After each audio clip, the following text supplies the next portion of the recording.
Jimmy!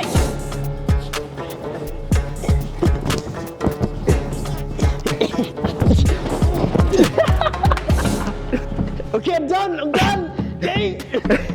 I'll let you try my Wu-Tang style. If what you say is true, the Shaolin and the Wu-Tang could be dangerous. What's happening, Five Nation? You know the vibes. It's your boy, Aaron. And guess what? It's the very first episode of the Champions Blueprint. You might be asking yourself, what on earth is the Champions Blueprint?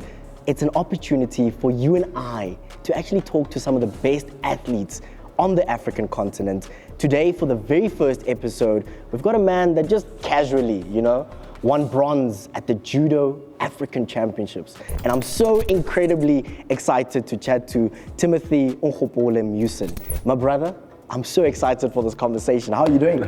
No, I'm doing well, thank you. How are you today? And thank you for having me at 5FM. It's really an honor to be here, and looking forward to this conversation. We have to talk about that beautiful piece of silverware around your neck. Bronze from the African Judo Championships. How does it feel? Has it settled in? Do you sleep with it on? It sleeps above my head. It sleeps above my head every night. No, it was a very nice senior experience.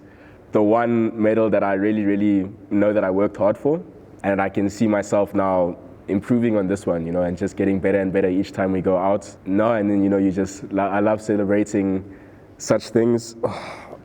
Yeah. It's a special moment, isn't it? Very, very special. And I mean, when I look at your journey, I know that you've been involved in the sport for the last 15 years, Where did the judo bug actually bite you? When did you get involved with judo? I started judo in grade 2. It was actually a friend that kind of challenged me in a way, to get into the sports. As a child, you're very competitive, and I didn't like losing for once. I played rugby and all of that, but judo, of course, we started in grade 2. He invited me one afternoon to go to a session, so I did, and I feel my heart just stayed there. I always will remember the name. It was Rustenburg Judo Club. My first club, and the club that I always think of as home, when we travel all around the world to different judo clubs, that will always forever stay my home club. Yeah. What I love about what you just said is you said we. Yeah. And to me, that's a very interesting concept, because judo, there's one athlete competing against another. But you said we. What's that sense of community that comes with a sport like judo? Because it seems that it's quite important to you. Judo it's a family. I feel like we all know it as an individual sport, but it's never really individual. And I'm sure a lot of other sports could say the same. You always have that sense of family behind you. When you're going out to competition, you don't just fight for yourself, but you fight for the people that helped you get there. Myself, I always think of it as I'm fighting for my coach and the coaches that came before them, My first ever judo coach, Sensei Dan Estreisen, he unfortunately, he passed away a couple of years ago, but he was one of them that made me really feel like the judo dojo was home. Yeah. Every time I would come there, he would treat me like his own son, and he would just kind of want to push me to do better, And I feel like all of my coaches along the way have done the same. Not only the coaches, but the other judokas in the club. You build such a strong relationship with them, because I don't think you would just let anybody throw you around all day and put you in strangles. But no, really, I've built such a strong judo family on my journey, these past 15 years. Whenever I need someone to talk to, I'll always just think of, if it's not my parents or my own family, you think of your judo family, and they'll come running. That's the bond that you build along the way. You talk about external support, right? To me, when I look at athletes that perform at the highest level like yourself, I'm fascinated about what goes on in here, because you've got the support on the outside, but how do you deal with the gremlins? Because I'm sure there might be a time where you deal with doubts. There are moments where you show up to a competition and you're like, can I really win the gold today? How do you deal with those moments? Look, I'm a athlete that, you have your moments. I don't really like showing my emotion. I never have, even as a child. I'd rather keep it inside, and my parents would always be able to pinpoint what exactly is wrong with me. But no, definitely I've had a lot of moments in judo where I felt like, okay, no, this is the last the judo mat is going to see me for months and months, But there's always something that calls you back, something that gets you to that one training that you wanted to miss so badly, or there's been tons and tons of moments where I felt that I didn't want to do judo anymore, unfortunately. But I know that I promised a lot of people, I'm a judoka that doesn't really do things for myself. I like really proving to people, the people that supported me along the way and the people that have always backed me, like my parents, my mom and my dad. They've 100% always backed me, even when I felt at my lowest. I'm proving to them that, I can do this. Olympics are there, and I know that they're there. I'm going to get there, and just the support systems around me have helped me get myself out of the hole that, sometimes tends to catch me. Yeah. In terms of the blueprint for success, because that's what the show is all about, is to identify the blueprint that helped you move from the junior ranks to international ranks, right? What would you say that blueprint was for you? Like in terms of your training, in terms of the psychology behind it, what are some of those key steps that you've implemented in your life that have taken you to the next level? Yeah, no, I would say just showing up for training, showing up for training even when you don't want to.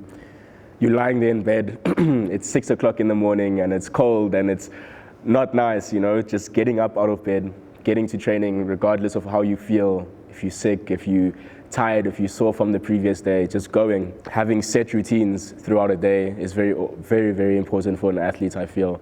Sometimes you don't even notice that you're in a routine until you look back at it like a couple weeks later.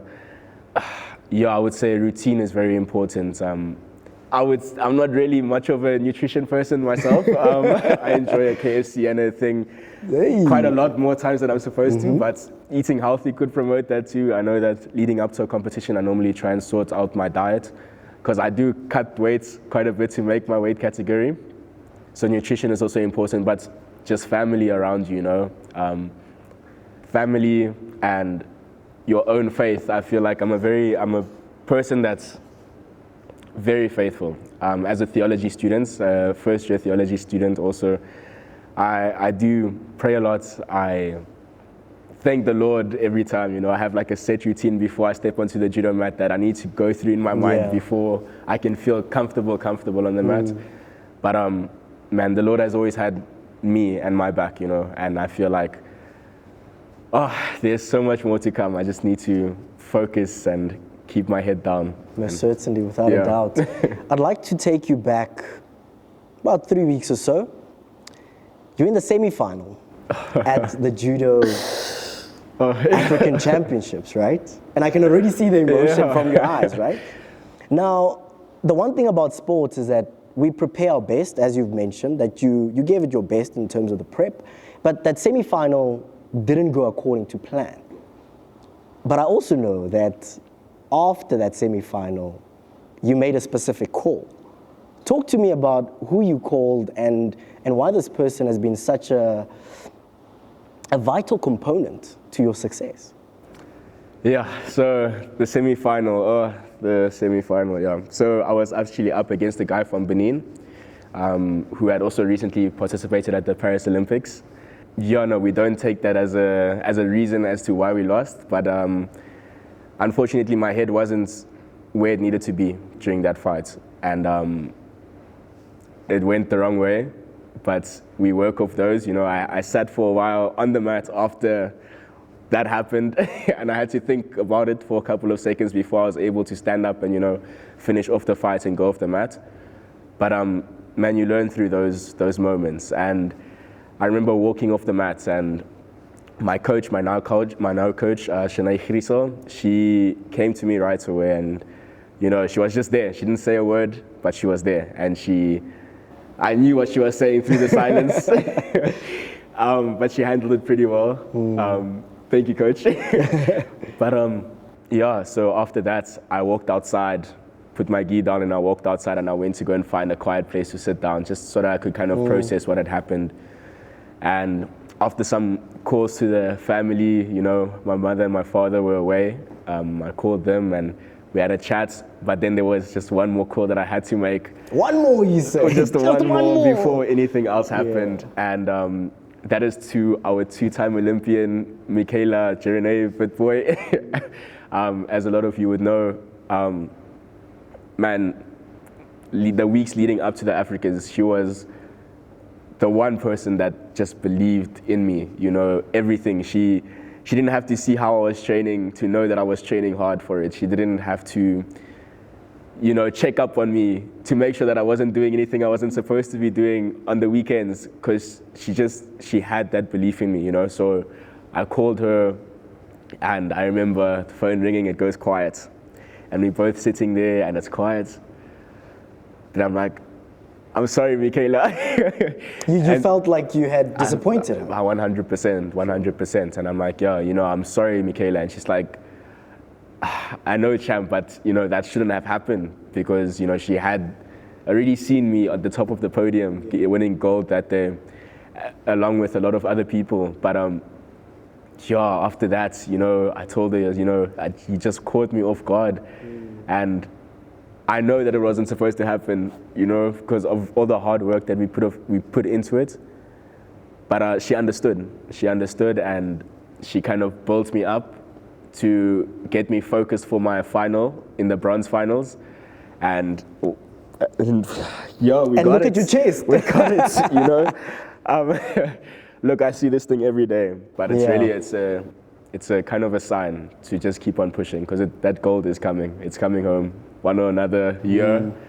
Next year, it's coming home. But we got this. It's bound to come home. 100%. I want to highlight the fact that Geronay was honest with you. She told you directly that shouldn't have happened. In terms of honesty, how important is that for you? Because I think sometimes we almost become delusional and we want to be comforted in those moments. But the fact that she was so brutally honest with you, which is also key to the blueprint, to you winning the bronze, you know? How vital was that honesty? Because to me, the way you said it, it's almost like you woke up and you were then ready to win the bronze. Look, when I was younger, I never used to like my coaches or my teammates being honest with me. It broke me down even more. I didn't want to see them after that, so, you know, because how dare you say that to me? Yeah, I remember when I got here my first year to Tux Judo, it was an experience, to say the most. But eventually I was very welcomed in with open arms and everything, and our coach at the time, Sensei Nikola Filipov, he was a straight man, you know. He wouldn't tell you otherwise. If you did bad, you did bad. You know, you need to go home and you need to work on it. And I remember about the second year in, before my junior Africas, I couldn't have a coach in my chair that wasn't honest with me. And these days, I would much rather have the honesty. Tell me what I did wrong. Tell me, you know, how to fix it, or at least give me an idea on how to fix it, and I'll go and do that. But if you're gonna come to me and be like, okay, no, you did awesome, well done, that Uchimata was perfect, you just stumbled a bit, that's why it didn't work. You know, I don't think I'll be able to kind of motivate myself to fight, you know, if you're gonna tell me that I did well after such a harsh loss. But no, the honesty is very important in top, you know, elite players' minds, I feel. If your coach is honest with you, you know how to fix it and you know how to work on it. So, no, the honesty really definitely did help. You spoke about the call that you made after you lost that semi-final. Michaela. I made a call of my own, and I've organized a little surprise for you. Okay. And it's someone that you just spoke about, Geronay. Okay. Michaela Whitebooi competed last year at the Paris Olympic Games. She's been to the Tokyo Olympic Games, and she's won gold numerous times on the African continent. What up, champ? What up, champ? What up, champ? Hi, Aaron. How are you? Hello, Geronay. What up, what up? First and foremost, I've already introduced you, Yeah. but your attire is completely different. It's perfect for the show because it's blue. Why are you wearing a blue gi? Blue is my favorite color, as you can see, even on my nails. But I've always believed that, because we have the white side and the blue side with judo, blue was my lucky side. So when I'm on the judo mat, I love wearing the blue because it just, you have that thing, that thing that you do. So when I wear the blue gi, it was like, I'm lucky. I'm going to Today win is this my fight. day. Yes. Exactly. So that's why, yeah. You've met this young man before? Yeah, the champ. I know that you recently retired and you've left the sport for now at least. But I want you to take us back to that moment when you decided that this is the last time I'm competing in judo. I think 2 years before Paris, I was already struggling, like, am I going to qualify? Am I not going to qualify? I'm going to do this. And it was kind of a build-up. It was a build-up. Managed to qualify by all grace, yeah. And then I took a short break, 6 months. And during that time, I had to decide, do I want to do a third one? Do I not want to do a third one? And then, yeah, I finally came to the decision and I was like, it's time for the young ones to take over. Let me step down. So yeah, it was a hard decision. Yeah, still now, it's like when I'm watching judo, I'm like, it's so weird being on the other side of the mat, but yeah, decision that I had to make. In terms of the role that you've played for Timothy, I mean, when you walked in, he was smiling from ear to ear, quite surprised. What would you say has been the standout characteristic for you about a man who recently just won bronze on the African continent? You know what? I knew myself at Tux to be the person that works the hardest. But then Timothy came. Yeah. And I could see from the get-go that he's someone that works hard. He pushes himself. And he challenged himself against the bigger guys so many times. Whether he failed, whether they threw him, he would stand up, come back, stand up, come back. And that's like when I realized, nah, this boy, he's gonna do good things. The blueprint to your success, what would you say that is? Because you've achieved gold on the African continent. You've been to the Tokyo Olympic Games during COVID, a very difficult time. And just last year, you were in Paris. What are some of the lessons that Timothy can incorporate in his regime that can help him reach that level? Because we are all looking at 2028. Yeah, and I'm definitely going as his manager. I'm seeing myself there. As much as this is a cliche, I think what I lived by is eat, sleep, love judo. Everything in my life revolved around the sport. When I wake up, I think about judo. When I go to training, it's judo. When I eat, it's judo. When I socialize, I would literally spend maybe 10 minutes, whereas other people would be out there for an hour because I'm thinking about, I need a rest. Tomorrow I have training. So that was it. Eat, sleep, breathe. Eats better. Okay, Yeah. not KFC, yeah. Okay. All of it. Your whole life has to revolve around the sport if you want to get to the rings. And you're going to disappoint people along the way because you're going to have to put them on the side and be like, this is my goal. I want to do this. So just hang on a bit. Like, we can socialize after I get the medal or after I get to Paris or after I get to the Olympics. And those ones that really know you and love you, they will step aside. The others, you're going to lose them along the way, champ. But it's okay. You're going to get the rings. And that's important. Yeah. Timothy, anything specific that you would like to share with Geronay? Just don't make me cry, please. Because I know that you spoke about how vital she's been to to your success Yeah. and for you to now be in the same space as her. Is there anything that you would like to say to her? And also, to me, my assumption is that you probably knew her way before you started training with her, and you've been following her journey, and as she was ticking boxes, she almost became an example for you. Yeah. Oh, no, as you know, that was the first time actually that I'm hearing that she saw me those nights getting tossed around by these bigger guys.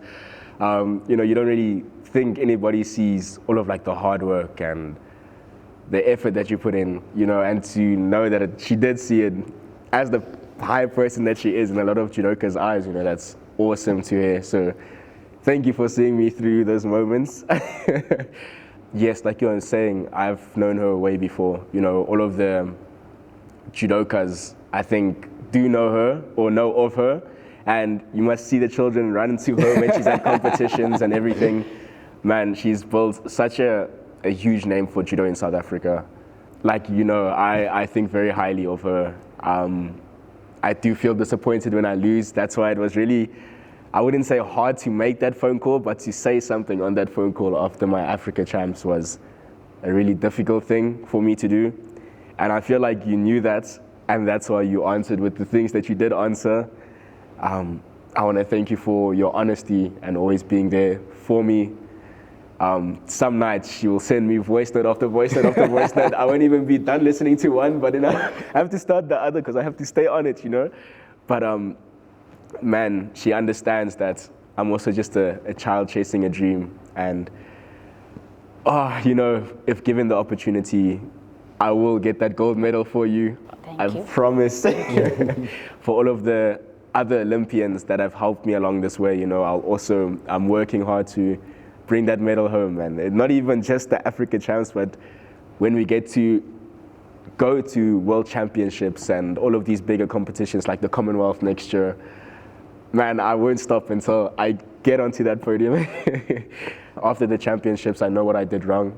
You know, I know what mindset shifts I could have made earlier onto the time you were saying, you know, you need to love judo in everything that you do.